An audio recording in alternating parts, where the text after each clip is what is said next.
Ako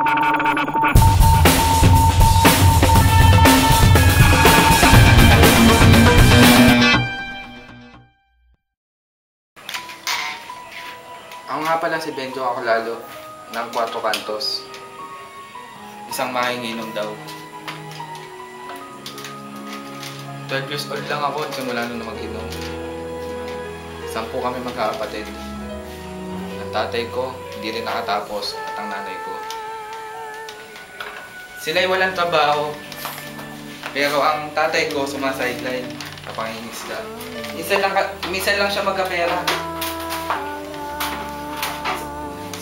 Kaya na yung ginagawa niya para may makain kami. At ako, tumarakit para magkapera, para pang inom.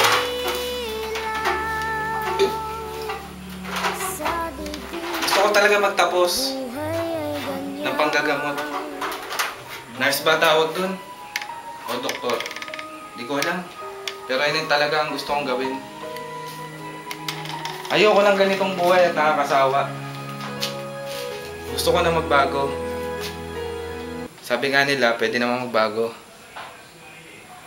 I can make a change. You wanna make the world a better place. Take a look at yourself, then make a change.